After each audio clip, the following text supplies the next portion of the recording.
Olá, começa agora o TVTST, o programa do Tribunal Superior do Trabalho. Reportagens e entrevistas especiais para aproximar você da Justiça do Trabalho. E você vai ver hoje design de interiores. Saiba mais sobre a carreira e a regulamentação da profissão.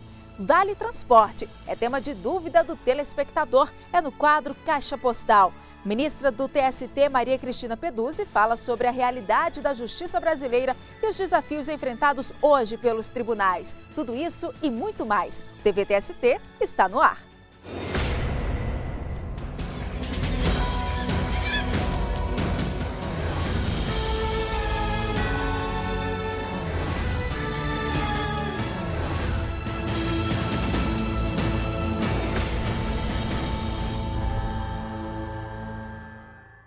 Você tem o costume de estar sempre mudando uma coisinha ou outra dentro de casa? Mas sabe fazer isso de um jeito que deixe o ambiente harmônico, prático e bonito? Tem gente que prefere contratar um especialista para esse serviço. É aí que entra o design de interiores. A profissão vem sendo exercida no Brasil há pelo menos 100 anos e os cursos de qualificação na área são reconhecidos pelo Ministério da Educação. Acontece que o design de interiores ainda não tem alguns direitos básicos, como piso salarial, por exemplo. Saiba mais sobre a carreira, a regulamentação da profissão, na reportagem de Alexandre Matula.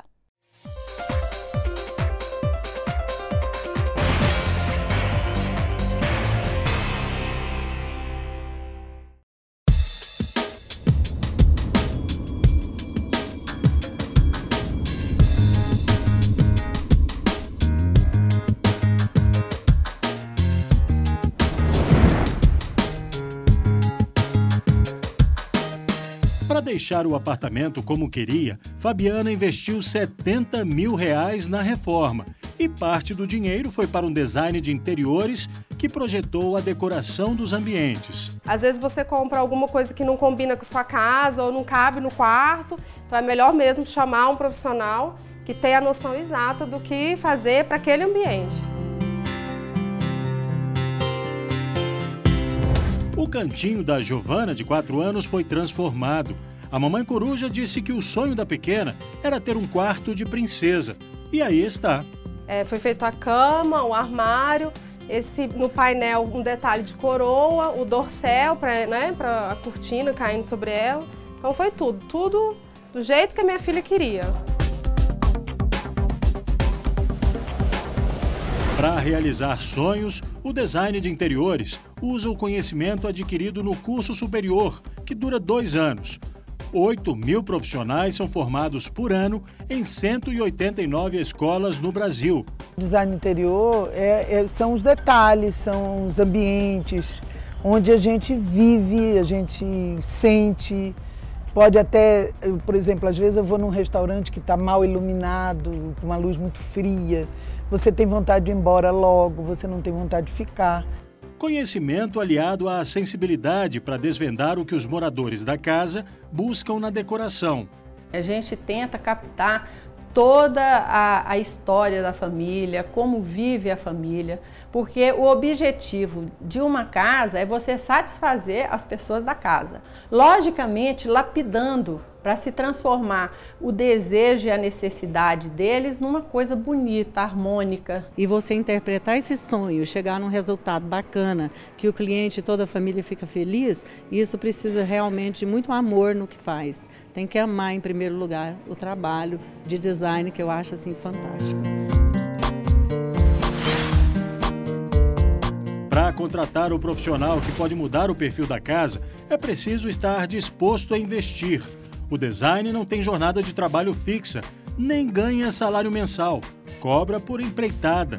Nós fazemos um contrato com o cliente, cobrando os honorários, né, por área, dependendo do que vai ser feito, por área, por metro quadrado e pelo tempo, dependendo da obra, o maior ou menor que vai ser feita no local e o tempo que ela vai durar, mais ou menos numa faixa de 15 a 20 mil reais.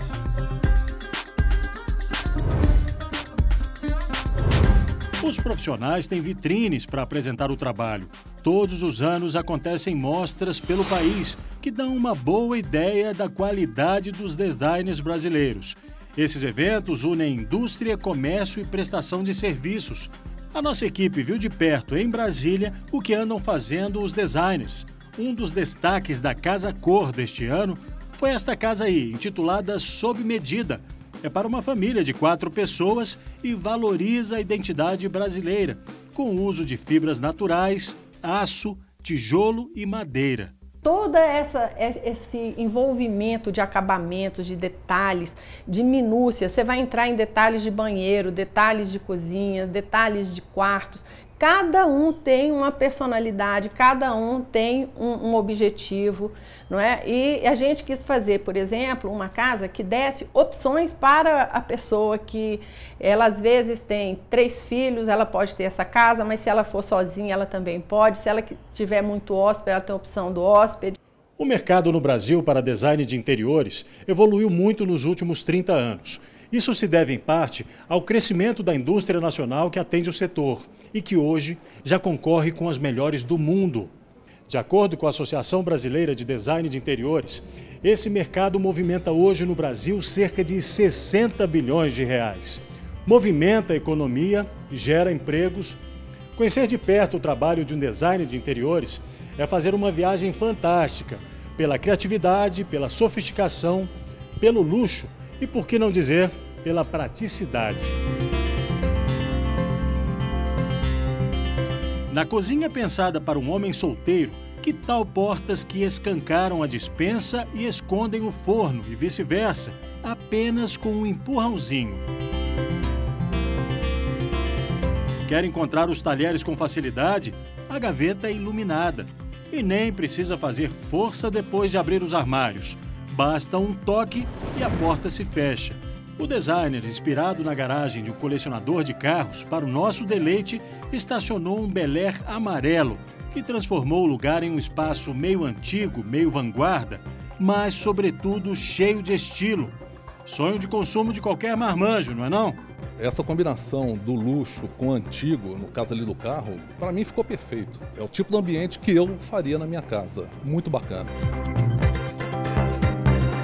Bem, se o talento do brasileiro para esse ofício está confirmado, falta agora garantir os direitos trabalhistas para os profissionais da área. A profissão de design de interiores precisa ser regulamentada. A vitória mais recente foi a aprovação, no Congresso Nacional, do projeto de lei pela relatora deputada Andréa Zito, da Comissão de Trabalho, de Administração e Serviço Público. Essa é a nossa luta para regulamentar a profissão, porque os designers interiores hoje, como não somos regulamentados, não podemos participar de nenhuma licitação pública.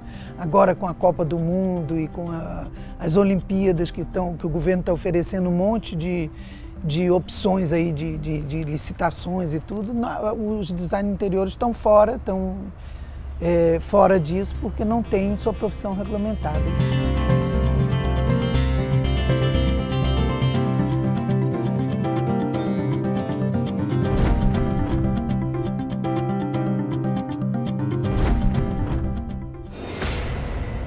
Mais informações sobre a profissão podem ser encontradas no site da Associação Brasileira de Design de Interiores. É no www.abd.org.br. E não perca no próximo bloco.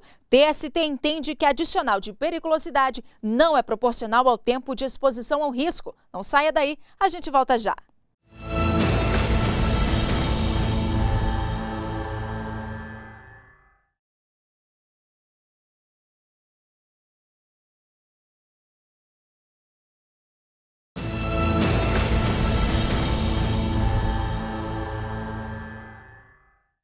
Veja o que foi destaque esta semana no Tribunal Superior do Trabalho. O presidente do Tribunal Superior do Trabalho, o ministro Carlos Alberto Reis de Paula, e mais 250 crianças de 3 escolas públicas municipais de São Paulo se encontraram com a turminha mais famosa dos quadrinhos brasileiros. Mônica, Cebolinha, Cascão e Magali falaram sobre trabalho infantil. Uma edição especial do Gibi, escrita por Maurício de Souza, levou o tema para discussão entre os pequenos. O lançamento faz parte das comemorações de 70 anos da consolidação das leis do trabalho. O presidente do TST homenageou representantes da Caixa Econômica Federal, da Associação Brasileira de Agências de Publicidade e da Fundac, Fundação para o Desenvolvimento das Artes e da Comunicação. Todos patrocinaram e contribuíram para a realização do evento e criação do material educativo. Justiça do Trabalho condena a HSBC a reintegrar ao quadro de funcionários da empresa um trabalhador com deficiência demitido sem justa causa. De acordo com o processo, o banco não colocou no mesmo cargo do rapaz outro empregado em condições iguais ou semelhantes, ou seja, também deficiente. Com a decisão, além de chamar o trabalhador para reassumir o serviço, o banco terá que pagar os benefícios que ele deixou de receber durante o período em que ficou fora do trabalho. Trabalhadora que ficou grávida enquanto cumpria contrato por prazo determinado não consegue estabilidade no emprego por conta da gestação. A mulher foi dispensada quando o contrato terminou. Ela procurou a justiça pedindo indenização, alegando que foi discriminada. Mas quando entrou com o processo, não pediu a estabilidade garantida por lei, o que impossibilitou a permanência dela no emprego. Férias é assunto da súmula número 7 do TST. Veja o que ela diz. A súmula número 7 do TST diz: a indenização pelo não deferimento das férias no tempo oportuno será calculada com base na remuneração devida ao empregado na época da reclamação, ou, se for o caso, na da extinção do contrato. A súmula 7, ela se aplica para o caso de o empregador não ter pago ao empregado férias no momento oportuno. Então, de acordo com essa súmula, será paga ao empregado as férias correspondentes ao salário na data da reclamação ou na data de extinção do contrato de trabalho. Em outras palavras, não vai se buscar o salário recebido à época das férias não gozadas, mas sim o salário devido no momento da rescisão do contrato, o que é muito mais fácil de se buscar.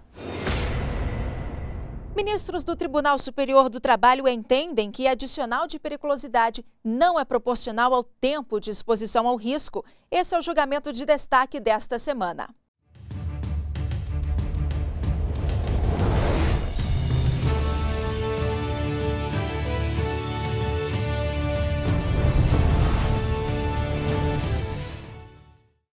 Adicional de periculosidade não é mais proporcional ao tempo de exposição ao risco. Os ministros lembraram esse entendimento ao julgar o caso da mulher de um técnico de uma mineradora do interior de Minas Gerais que por 3 horas tinha contato com explosivos no período em que trabalhava.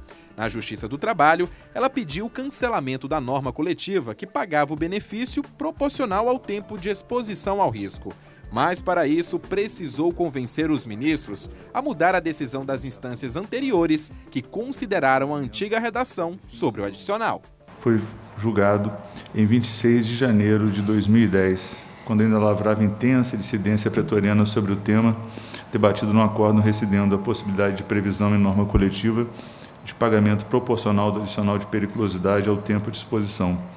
A nova redação, feita em maio de 2011, não permite mais que o pagamento seja feito de forma proporcional ou inferior ao determinado por lei, mesmo com um acordo coletivo. Por causa das datas, os ministros não aceitaram o pedido. E não perca no próximo bloco. Ministra do TST, Maria Cristina Peduzzi, fala sobre a realidade da justiça brasileira e os desafios enfrentados hoje pelos tribunais. A gente volta já.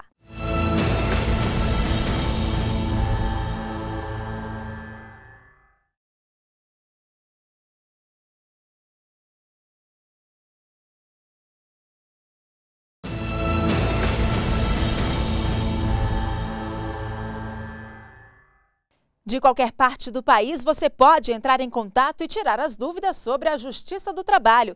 A Kelly Pitaluga, de Brasília, tem algumas perguntas sobre Vale Transporte.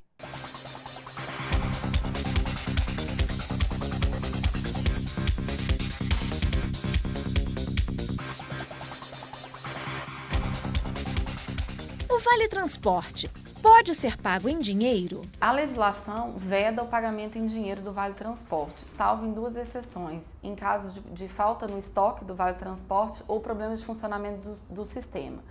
Já a jurisprudência majoritária tem entendido que se houver previsão em acordo ou convenção coletiva, o Vale Transporte pode sim ser pago em dinheiro. Só tem direito ao Vale Transporte quem mora longe do trabalho? Não existe determinação legal sobre uma distância mínima para o recebimento do Vale Transporte. Havendo necessidade, o empregador é obrigado a pagar ao empregado. O Vale Transporte é suspenso durante as férias do empregado? O caráter do Vale Transporte é indenizatório, onde o empregador indeniza o empregado pelo deslocamento entre o trabalho e a residência e vice-versa. Como não há esse deslocamento no período das férias, não há o pagamento do Vale Transporte.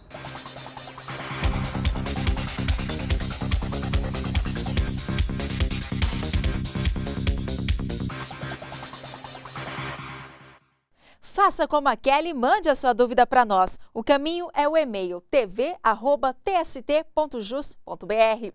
Os desafios enfrentados pelos tribunais, a atual realidade da Justiça do Trabalho brasileira. O que fazer para aperfeiçoar o desempenho do Poder Judiciário no nosso país? Em entrevista ao TVTST, a ministra do Tribunal Superior do Trabalho e conselheira do Conselho Nacional de Justiça, Maria Cristina Peduzzi, falou sobre essas questões. Tudo com base no relatório Justiça em Números 2013. Confira.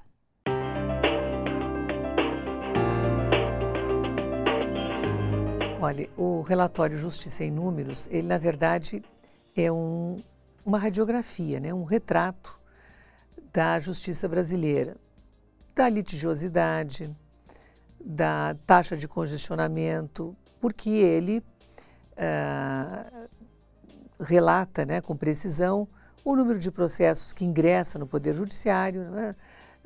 Faz um estudo, né, do que está tramitando em primeiro grau, em segundo grau, nos tribunais superiores, o número de processos baixados. O relatório apresenta fenômenos que são gerais e que também alcançam todos os segmentos do Poder Judiciário, que é o excesso de litigiosidade, né?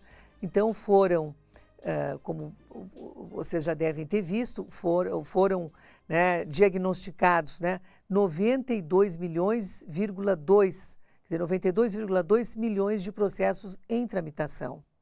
Então, é muito grande, é quase que a cada 2 habitantes, um litiga. Também o relatório constatou, isso em todos os segmentos, que 83% deste montante está no primeiro grau. Também o relatório revelou que o grande gargalo, quer dizer, o grande problema da concentração está na execução. Na Justiça Estadual e na Justiça Federal, onde a execução dos títulos, as execuções fiscais, né, de título, portanto, extrajudicial, ela chega à taxa de congestionamento de 89%.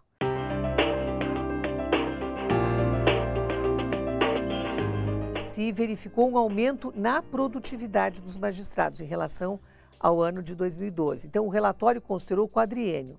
Quer dizer, os índices comparativos vão de 2009 a 2012. E, em especial, compara-se a produtividade em relação a 2011. O que posso acentuar é que, apesar de, no total, nós não termos conseguido baixar os acervos, por quê? Porque nós julgamos, em geral, menos do que recebemos em 2012. Por exemplo, na Justiça do Trabalho, nós julgamos, no geral, nós julgamos percentualmente 2% a menos do que recebemos no ano de 2012. Então, nós julgamos 98% dos processos numericamente ingressados em 2012 no Poder Judiciário Trabalhista. Então, ficou um acervo de 2% que vai se somar àquele que já vinha, né? E que se objetiva no próximo ano vencer.